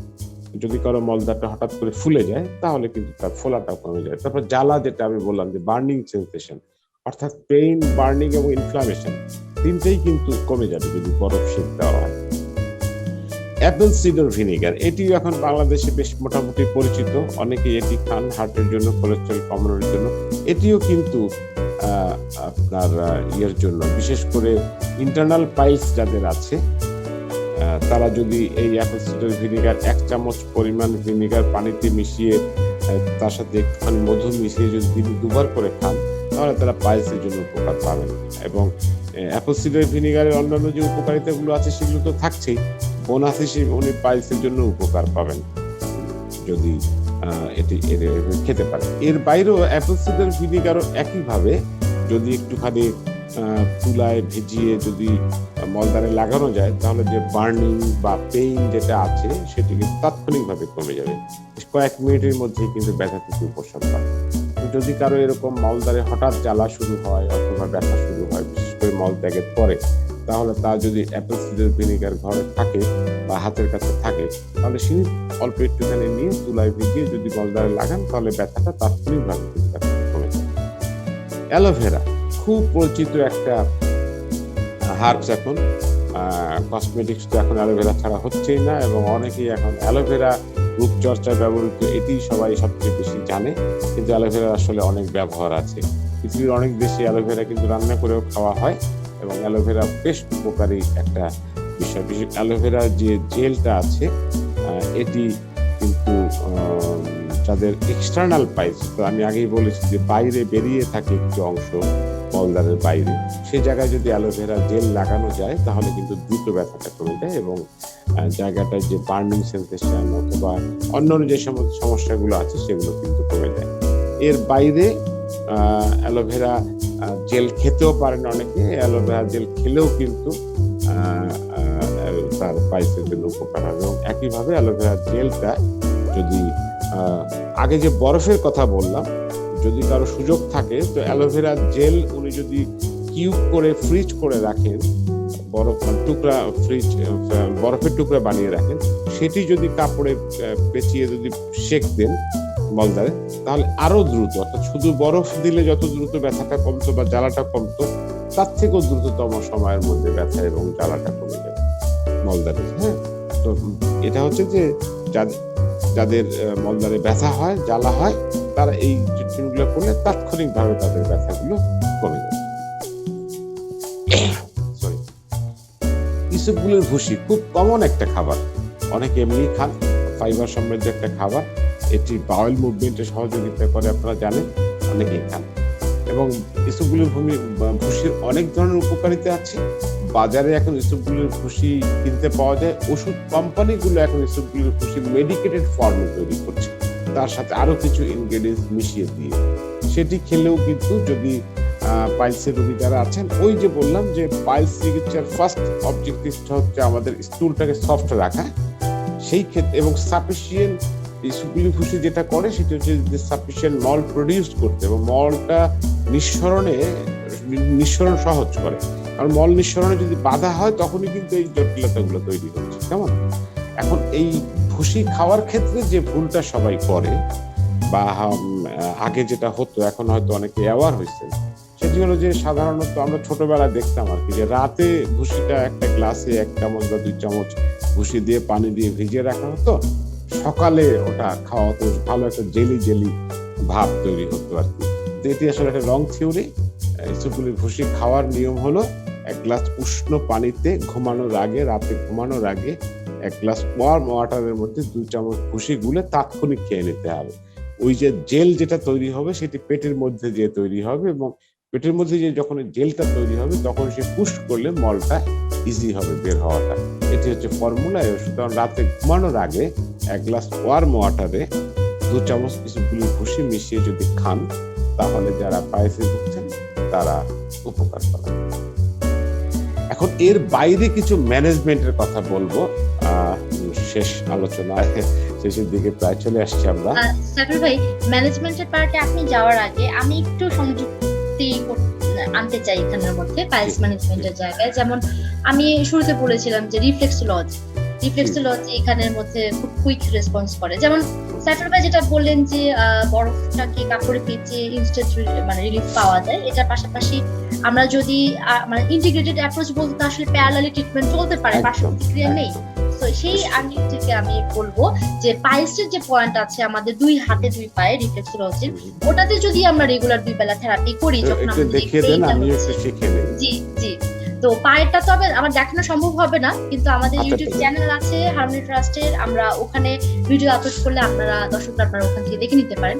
তো হাতের ক্ষেত্রে পাইলসের যে পয়েন্টটা রিফ্লেক্সোলজির হাতের ম্যাপ অনুযায়ী, সেটা হচ্ছে যে আমাদের যে বৃদ্ধাঙ্গুলটা আছে, বৃদ্ধাঙ্গুল বরাবর এই যে ফোলা অংশটুকু সাইড করে আমরা যদি কবজির কাছাকাছি আসি, আমরা আলতো করে আমাদের আঙ্গুলের ডগা টাচ করলে এখানে ছোট একটা হাড় ফিল করতে পারবো। এটা হচ্ছে পাইলসের পয়েন্ট। জি, তো এখানে জি, তো আমরা যখন প্রেসারটা দিব আমাদের হাতটা রিল্যাক্স থাকবে, হাতটাকে রিল্যাক্স রেখে আমরা ধীরে চাপটা বসিয়ে ধীরে চাপটাকে রিলিজ করবো। তো চাপটাকে যখন ধীরে ধীরে বসাবো, আস্তে আস্তে কিন্তু চাপের জোরটা বাড়বে, তখন আমরা ওখানে একটা শার্প পেইন পাবো। যদি আমাদের পাইলসের সমস্যা থাকে, অল্প থাকলেও পাবে, অর্থাৎ যে স্টেজেই থাকুক না কেন পাইলসের সমস্যাটা, আমরা সেটা পাবো। সেখানে মিনিমাম আমরা 60 টাইমস প্রেসার দিব, অর্থাৎ 1 মিনিট, এবং ম্যাক্সিমাম আমরা 130 টাইমস, অর্থাৎ 2 মিনিট 10 সেকেন্ড আমরা প্রেসারটা দিতে পারি। তো আমি দু হাতে এবং 2 পায়ে। তো জি, তো এখানে আমি জাস্ট একটু অল্প করে একটু যুক্ত করে দিই যে সিস্টেমটা হচ্ছে রিফ্লেক্সোলজির। আমি যখন শুরু করছি পাইলসের জন্য, আমি আঙ্গুলের ডগাগুলোকে 90 ডিগ্রি অ্যাঙ্গেলে রেখে প্রেসার দিচ্ছি 1 2 3 4, অথবা আমার সামনে যদি টেবিল থাকে, টেবিলের উপর 10টা আঙ্গুলের ডগা রেখে প্রেসার দিব। কারণ এই আঙ্গুলের ডগায় যে পয়েন্ট আছে sinus, that is the first point, মানে এন্ট্রি পয়েন্ট, অর্থাৎ শুরুর পয়েন্ট। তারপরে পাইলসের পয়েন্টে এই অংশে আমি আবার রিপিট করছি, বৃদ্ধাঙ্গুল বরাবর আমরা যাবো, ফোলা অংশ স্লাইড করে এই অংশে আমরা 1 মিনিট অথবা 2 মিনিট 10 সেকেন্ড ধীরে ধীরে সহনীয় মাত্রায় প্রেসার দেব। শেষ যখন আমরা করে দিব, পয়েন্টটা হচ্ছে কিডনির পয়েন্ট, খুব ইজিলি আমি দেখাচ্ছি। মাঝখানের আঙ্গুল হালকা ভাবে ভাঁজ করলে হাতের তালুতে যে জায়গায় টাচ করলো আঙ্গুলের ডগা, এই অংশটা, এখানে আমরা 2 পাশ থেকে ধরে হাত মানে ইজি রেখে আমরা প্রেসার দেব। এবং এই যে প্রেসারটা হবে সেটা হবে হচ্ছে পাইলসের পয়েন্টে যদি আপনি 80 বার চাপ দেন, কিডনি পয়েন্টে আপনার প্রেসারটা হবে হচ্ছে 100 বার, অর্থাৎ 20টা চাপ আমরা অতিরিক্ত। তো এইটা টোটাল করতে লাগবে আপনার 3 থেকে 4 মিনিট এক একটা হাতে অথবা 2টা পায়ে। এবং আপনি সকালবেলা এটা করতে পারেন, খালি পেটে করলে ভালো, ভরা পেটে খেলে পরে 1 ঘন্টা পরে, সেটা প্রথমবার করার 6 ঘন্টা পর আপনারা রিপিট করতে পারেন। তো রিফ্লেক্সোলজির এই জায়গাটা মানে আমি যেটা পেয়েছি আমার এক্সপিরিয়েন্সে, পেশেন্টরা যারা ছিলেন যে হয়তো আজকে ব্যথাটা শুরু হয়েছে, আজকে উনি 2 বেলা করেছেন, কমে গেছে, তার সাথে যদি সাইফুল ভাই যেগুলো অ্যাড করলেন ওটা যদি আমরা করি আরো দ্রুত কিন্তু কমে যাবে, হিলিংটা ফাস্ট হবে। That is integrated approach. মানে হচ্ছে যে আমরা ন্যাচারাল যতগুলো ওয়েজ আছে সেগুলোকে যদি আমরা করতে পারি, অনেকগুলো সুবিধা আছে। অপশনগুলো জেনে নেওয়া। জি রাইট। প্রথমত হচ্ছে আমাকে যদি কোনো হার্মফুল জায়গায় যেতে, আমি এখানে চাপলে আমার আহামরি কোনো ক্ষতি হবে না, নাও সারে আমি তো মারা যাবো না অ্যাটলিস্ট, তাই না? তো শুধু সতর্কতার জায়গাটা হচ্ছে যে প্রেগন্যান্ট যদি হন কেউ, সেক্ষেত্রে এক্সপার্টের হেল্প নেবেন। তারপর হচ্ছে যে কারো যদি এমন থাকে যে ব্লাড ক্লট ইস্যু অর্থাৎ রক্ত জমাট বাঁধে না, তাহলে হেল্প নেবেন। সার্জারি থাকলে সেক্ষেত্রে একটু জিজ্ঞেস করে নেবেন, সার্জারি 3 মাস পরে নরমালি এটা করতে হয়। তো এই জাস্ট কয়েকটা জায়গা, অথবা এখানে এক্সেপশনাল কেস। তো তারপরে একটু শেয়ার করা দর্শকদের উদ্দেশ্যে, কারণ দর্শক অনেক সময় নিজে থাকেন না, তো সেই জন্য আমি একটু রিপিট করে দিয়ে যাই। অফকোর্স না, মানে সবচেয়ে ভালো হয় যে যদি আমরা এই যখন আমার কাছে একটা জিনিস খুব ভালো লাগে, আমাদের সময় যদিও শেষ, তো আমি শেষ করে দিব। ইন্ডিয়ায় আমি কিছু আলোচনা দেখেছি, একই টেবিলে একজন ইয়োগা স্পেশালিস্ট আছেন, একজন মেইনস্ট্রিমিং ফিজিশিয়ান আছেন, একজন ন্যাচারোপ্যাথিক ফিজিশিয়ান আছেন, এরকম অনেকেই বসে একটি রোগ নিয়ে তার আলোচনা করবেন, যার যার জায়গা থেকে তিনি তাদের সাজেশন দিচ্ছেন। এটা কাছে ভালো লাগে যে আমরা যখন ইন্টিগ্রেটেড অ্যাপ্রোচে যাচ্ছি তখন তো একটা আরেকটার পরিপূরক, এবং ডেফিনেটলি আমাদের সবগুলো মিলে রোগ সুস্থতাকে ত্বরান্বিত করবে, কোনো সন্দেহ নাই। আমরা 20টা ওষুধ একসাথে খাওয়ার চাইতে 20টা সহজ এই যে ন্যাচারাল ওয়ে, সেটা করা অনেক নিরাপদ।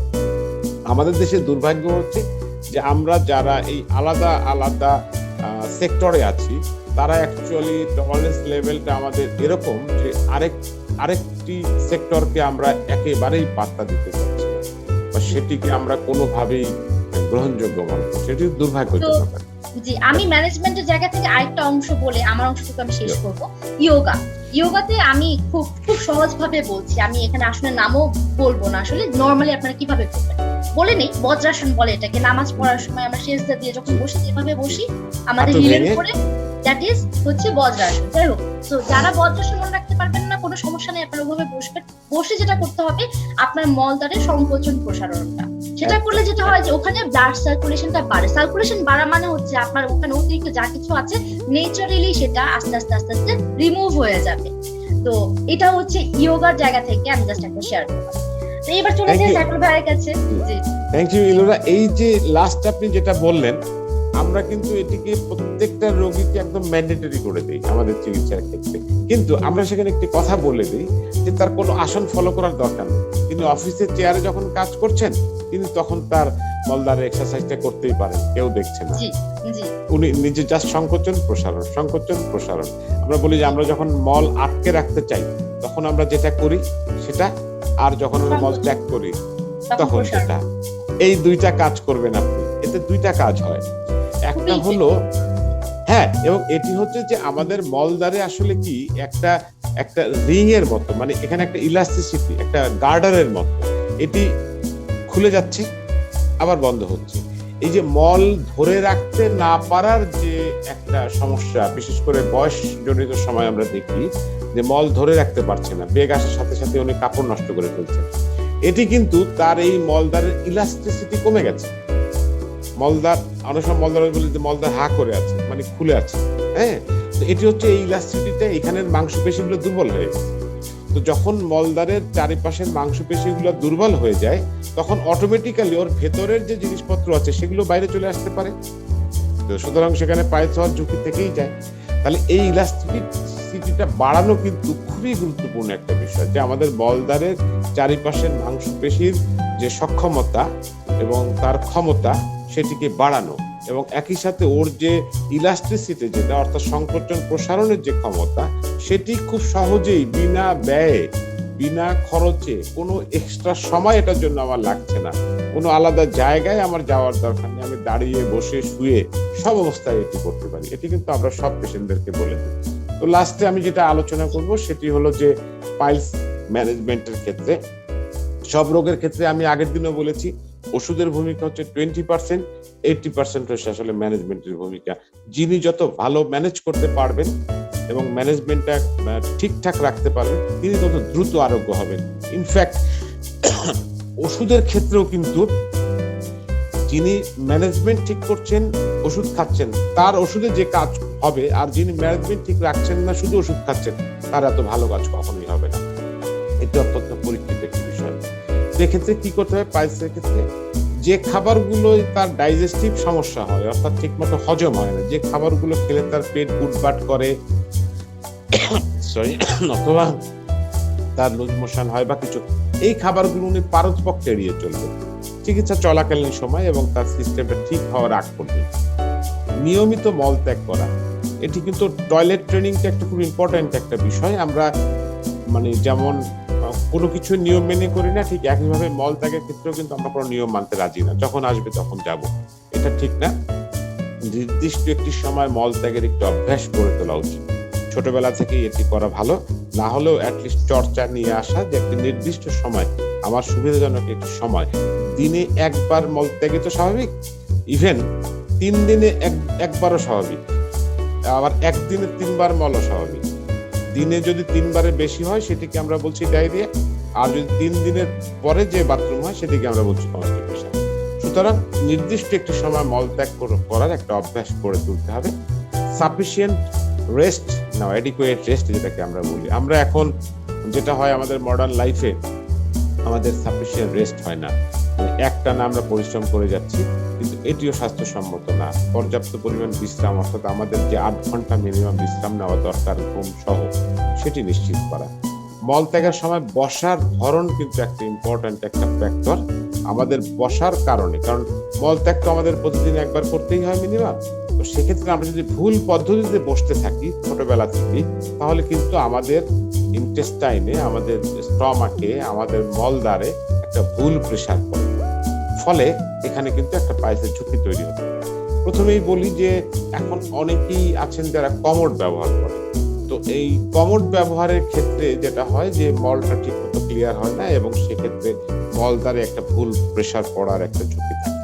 তো সেক্ষেত্রে যেহেতু কমোড তাদেরকে ব্যবহার করতেই হচ্ছে, তারা যে কাজটা করবেন যে পায়ের নিচে একটা টুল জাতীয় কিছু একটা রাখবেন, এখন কিনতেও পাওয়া যায় কমোডের সাথে লাগানোর মতো, সেটির উপরে পা রেখে একটুখানি সামনে ঝুঁকে বসলে তখন একটা সঠিক পজিশন তৈরি হবে। আর যারা প্যানে বসবেন তারা পায়ের পাতা মাটিতে ফ্ল্যাট ভাবে রেখে বসবেন। অনেকে আছে যে গোড়ালি উঁচু করে রাখে, গোড়ালি উঁচু করে বসে, হয়তো ভালোভাবে বসতে পারে না অথবা কোনো কারণে, যে কারণে গোড়ালিটা উঁচু করে রাখে, এটি একটি ভুল আসন। এভাবে করলেও কিন্তু মল ত্যাগ সঠিক হবে না এবং মলদ্বারে রং প্রেসার পড়বে, এবং মলদ্বারে যখন রং প্রেসার পড়বে বারবার, তখন কিন্তু আবার এই পাইলসের সমস্যাটা তৈরি হতে থাকবে। সুতরাং এইটা একটা খুব ইম্পর্টেন্ট একটা ব্যাপার যে আমরা মলদ্বারে যখন প্যানে বসছি তখন যেন ঠিকভাবে বসি, কমোডে যখন বসছি তখন যেন আমরা ঠিকভাবে বসি। এরপরে আসছে ব্যায়ামের কথা। এটা তো কোনো বিকল্প নাই, এমন কোনো রোগই নাই যেটি আপনি ব্যায়াম ছাড়া, ইভেন কোনো রোগ ছাড়াও আপনি সুস্থ থাকতে চাইলে আপনাকে ব্যায়াম করতে হবে, অর্থাৎ অ্যাক্টিভ লাইফ লিড করতে হবে। প্রতিদিন 30 থেকে 40 মিনিট মিনিমাম হাঁটতে হবে, যদি অন্য কোনো এক্সারসাইজ আপনি নাও করতে পারেন। বাড়তি ওজন থাকলে সেটি কমিয়ে ফেলতে হবে, এবং কোষ্ঠকাঠিন্য থেকে বাঁচতে হলেও কিন্তু ব্যায়ামটা খুবই জরুরি। আরেকটা যেটা, যে যাদের পাইলসের সমস্যা অলরেডি আছে তারা চেষ্টা করবেন যে ভারী জিনিস তোলার ক্ষেত্রে কাজটা না করতে। এটি একটা প্র্যাকটিস আছে, পিছন দিক দিয়ে তুলতে হয়, আমার মনে হয় সেটি অ্যাভয়েড করাই ভালো। কারণ আপনি যখনই সামনের দিকে ঝুঁকে একটা কিছু তুলতে যাবেন, আপনার কিন্তু একটা প্রেশার আপনার মলদ্বারের উপরে আসবে। সেজন্য ভারী জিনিস তোলার থেকে বিরত থাকার চেষ্টা করা। আর একটা খুব এফেক্টিভ একটা বিষয় হচ্ছে পাইলসের চিকিৎসার সময় আমরা ম্যান্ডেটরি চলমান রাখি, সেটা হচ্ছে হিপ বাথ। অর্থাৎ একটি গামলায় আপনি উষ্ণ পানি নিয়ে, সহনশীল তাপমাত্রার পানি নিয়ে, তার মধ্যে কিছু লবণ মিশিয়ে অথবা পভিসেপ বা এই জাতীয় কিছু লোশন পাওয়া যায়, আমরা কিছু ন্যাচারাল মেডিসিনও দিই অনেক সময়, সেইগুলো মিশিয়ে মলদ্বারটাকে ভিজিয়ে সেখানে কিছু বসে থাকতে হবে। যতক্ষণ পানিটা গরম থাকবে ততক্ষণ সেখানে উনি বসে থাকবেন। এটি একটি খুবই উপকারী উপশমদায়ক চিকিৎসা, এবং এটি করলে তার ওই চিকিৎসাটাও ত্বরান্বিত হবে এবং যন্ত্রণা ব্যথাগুলো খুব দ্রুততম সময়ে কমে যাবে। কাশি যদি কখনো হয়, যারা পাইলসের পেশেন্ট আছেন তারা বা চিকিৎসা চলাকালীন সময়ে অথবা যে কারো খুব দ্রুততম সময়ের মধ্যে কাশিটা সারানোর চিকিৎসা করতে হবে, কারণ কাশির সঠিক কারণ নির্ণয় করে ওষুধ খেলে কাশি সেরে যাওয়ার কথা নর্মাল কাশি হলে। কারণ দীর্ঘমেয়াদী শুকনা কাশি থাকলে আমি বললাম যে সেটি পাইলসের একটা বড় কারণ। আর হচ্ছে কনস্টিপেশন যেটা বা কোষ্ঠকাঠিন্য যেটা, সেটি প্রতিরোধ করা, কারণ কনস্টিপেশন হচ্ছে ফার্স্ট কজ পাইলসের। এবং কনস্টিপেশনটাও কিন্তু হচ্ছে মানে একজন এর মধ্যে সাকিব ভাই আমি একটু সংযুক্ত করছি, একজন প্রশ্ন করেছেন যে কেন হয়। তো কনস্টিপেশনটাও কিন্তু হয় হচ্ছে যে আপনার স্ট্রেস ম্যানেজমেন্ট এবং হচ্ছে আনহেলদি লাইফস্টাইল। না কি কেন হয়, পাইলস কেন হয়? হ্যাঁ, পাইলসটা হওয়ার কারণ কি এটা উনি জিজ্ঞেস করছিলেন। সেটা তো আমি শুরুতেই বলেছি, উনি বোধহয় পরে জয়েন করেছেন নাকি? জি জি। আচ্ছা, আমি শুরুতেই বললাম যে পাইলস কেন হয়, প্রথম আলোচনাটাই তো ছিল আমাদের পাইলস কেন হয়। পাইলস কেন হওয়ার প্রথম দুটো কারণই হচ্ছে কনস্টিপেশন এবং কাশি, দীর্ঘমেয়াদী কনস্টিপেশন এবং কাশি।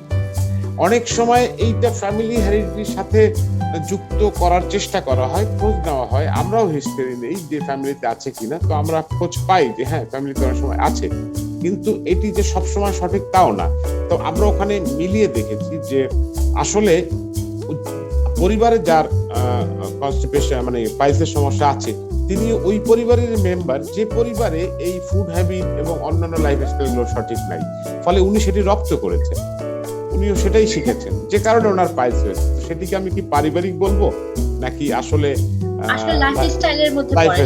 হ্যাঁ, পরিবার থেকে এই লাইফস্টাইলটা করেছেন, তো কারণ আমরা এরকম দেখেছি, একাধিক পাইলস রোগী পেয়েছি, একই ফ্যামিলিতে 3-4 জন পাইলস পেশেন্ট। তখন আমরা খোঁজ নিলাম, খোঁজ নিয়ে জানতে পারলাম যে এই ফ্যামিলিতে পারতপক্ষে ওনারা শাকসবজি খান না, ওনারা মাছ মাংস এবং শুকনা খাবার এগুলা প্রেফার করেন। ওনারা খুবই পরিবারের কেউই কোনো ধরনের শাকসবজি বা মাছ এই জাতীয় খাবার খান না। তো এখন এটিকে তো আর পারিবারিক ইতিহাস বলা যাচ্ছে না, সবারই হয়েছে ফুড হ্যাবিটের কারণে।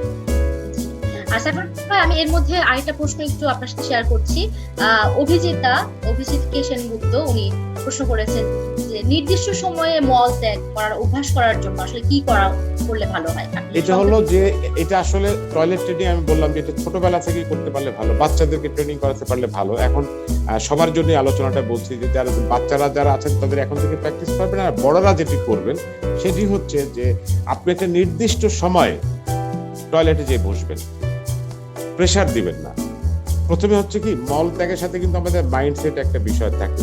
একটা ছোট্ট উদাহরণ দিয়ে শেষ করে দিব, সেটি হলো যে খেয়াল করেন আপনি যখন জার্নিতে আছেন, আপনার জীবনে হয়তো অনেকবার ঘটেছে এরকম, বা আমি কথা বললে অনেকে মিলিয়ে নিতে পারবেন। জার্নিতে আছেন, পথে আছেন, আপনার টয়লেট চেপেছে, আশেপাশে টয়লেট নাই কোথাও, আপনি যেতে পারছেন না, আপনি কিন্তু টয়লেটটা চেপে রাখছেন এবং কিছুক্ষণ পরে আপনি ভুলে গেছেন টয়লেটের কথা। আপনি খুব আপনার মতো করে বাড়িতে আসছেন, বাড়িতে এসে আপনি আর ব্যাগ রাখার সময় পাচ্ছেন না, তখন মানে টয়লেটে যেতে যেতেই আপনার অবস্থা খারাপ হয়ে যাচ্ছে। এই যে এইটার পেছনে কি কারণ ছিল? আপনি কিন্তু 1 ঘন্টা পরে এসছেন বাড়িতে, যখন আপনার প্রথম টয়লেটের প্রেশারটা চেপেছিল। কারণ আমাদের মাইন্ডসেট কিন্তু একটা বড় ব্যাপার, আমাদের মাইন্ড বুঝে গেছে আমার টয়লেট চলে আসছে কাছে, আমি এখন টয়লেটে যাবো, হ্যাঁ, ও সিগন্যাল পাঠিয়েছে, রেডি হয়ে গেছে। সো এই ব্রেন সিগন্যালটাকে কন্টিনিউ করাটা হচ্ছে ইম্পর্টেন্ট। আমি যখন একটা নির্দিষ্ট সময়, যদি আমার ব্যক্তিগত উদাহরণ আমি দিতে চাই, তাহলে আমি বলবো যে আমি দীর্ঘদিন থেকে একটা নির্দিষ্ট সময় টয়লেটে যাই, এটা আমার প্র্যাকটিসে হয়ে গেছে, এবং ওই সময়টায় আসলে আমার টয়লেট অটোমেটিক্যালি আমার আসবে, আমি যেতে হবে আমার। সেটা হচ্ছে আফটার ব্রেকফাস্টের কিছুক্ষণ পরে আমাকে টয়লেট সারতে হয়। তো এটি আমার দীর্ঘদিনের একটি প্র্যাকটিস হয়ে আসছে। এটির ব্যত্যয় খুবই রেয়ার, আমার সারা জীবনে 1-2 বার হলেও হয়তো হতে পারে। তো এখন এইভাবে প্রত্যেক ব্যক্তি তার সুবিধা মতো সময় একটি সময় নির্ধারণ করবেন, সেই সময় উনি টয়লেটে যাবেন, বসে থাকবেন। প্রথম দিকে তার হয়তো ঠিক ওই সময় টয়লেটটা ক্লিয়ার হবে না, কিন্তু আস্তে আস্তে দেখবেন যে ওই সময় তার টয়লেট হচ্ছে রেগুলার। আর ওই যে বললাম যে রাতে ঘুমানোর আগে 1 গ্লাস ইসবগুলির পানি যদি উনি খেয়ে নিতে পারেন, ইভেন সকালবেলা ঘুম থেকে উঠে আমার মনে হয় যে কুসুম গরম পানিটা খাওয়া, মানে হ্যাঁ, লেবু টেবু definitely। দেওয়া হয়তো অনেক সময় ঝামেলা হয়, হ্যাঁ, তো কুসুম হ্যাঁ। গরম পানিটা খেলে পরে কিন্তু আমাদের এই বাউল মুভমেন্টটা ক্লিন হইতে হেল্প করে, একদম একদম, হ্যাঁ, মানে এটাও হেল্প করতে পারে। রাইট। তো আমাদের সময় শেষের দিকে সাইফুল ভাই, তো আশা করছি যে আমরা আর কোনো প্রশ্ন দর্শকদের কাছ থেকে আসেনি এখনো। সাইফুল ভাই, আপনি যদি শেষে কিছু বলেন পাইলস ম্যানেজমেন্ট নিয়ে না, আজকে শেষে আসলে এটাই শুধু বলবো যে দুটো বিষয় বলবো। একটি হলো যে আজকে যেহেতু পাইলস দিবস, প্রত্যাশা সবাই পাইলস মুক্ত থাকেন, প্রথমত প্রতিরোধ করেন যেন পাইলস না হয়, আর যাদের পাইলস হয়ে গেছে তাদেরকে আমি বলবো যে পাইলস চিকিৎসার জন্য আপনারা প্রথমে ন্যাচারাল ওয়েটাকে বেছে নেন। যদি সেটিতে না হয়, লাস্ট অপশন হিসাবে আপনারা সার্জারিকে রাখতেই পারেন, কোনো সমস্যা নেই। আমি সার্জারি বিরোধিতা করছি না, কিন্তু আমি বলছি যে যে কোনো ক্ষেত্রে সার্জারি হচ্ছে একদম একটা মানে শেষ পর্যায়ের চিকিৎসা ব্যবস্থা, যেটি থেকে ফিরে আসার তো আর কোনো সুযোগ থাকবে না। তো সুতরাং আমি বলবো যে প্রথমে আপনারা এটিকে চেষ্টা করুন, তবে অবশ্যই এই চেষ্টাটি হতে হবে কিন্তু একজন দক্ষ অভিজ্ঞ চিকিৎসকের সঙ্গে। আপনি যদি একজন অদক্ষ, অনভিজ্ঞ অথবা ভুল চিকিৎসকের চিকিৎসা নিয়ে যদি বলেন যে না আমি চেষ্টা করেছি হয়নি, তাহলে সেটি তো আর হলো না। আপনাকে খুঁজে বের করতে হবে আপনার নিকটস্থ অভিজ্ঞ এবং দক্ষ চিকিৎসককে। তিনি তার কাছে চিকিৎসা নেওয়ার পরেও যদি কোনো কারণে কাজ না হয়, আপনারা অপারেশনে যেতেই পারেন। এটি একটি বিষয়। আর হচ্ছে যে আসলে এখন যে অসুখগুলো হচ্ছে সেগুলো ম্যাক্সিমাম, মানে সিংহভাগ হচ্ছে আমাদের লাইফস্টাইল ওরিয়েন্টেড, আমাদের এনভায়রনমেন্ট ওরিয়েন্টেড, আমাদের থিঙ্কিং ওরিয়েন্টেড, আমাদের ফুড ওরিয়েন্টেড। সুতরাং এই বিষয়গুলো আমরা চাইলে মনে হয় প্রিভেন্ট করতে পারি, এবং আমাদের ভালো থাকার জন্য সেটা করাটাও বোধহয় খুব জরুরি। যারা আজকে দেখলেন তাদেরকে অনেক শুভেচ্ছা এবং ধন্যবাদ। হারমোনি ট্রাস্টের কাছে কৃতজ্ঞতা, বিশেষ করে ইলোরা, আপনার অসম্ভব সুন্দর চমৎকার উপস্থাপনার জন্য আপনাকে আমার পক্ষ থেকে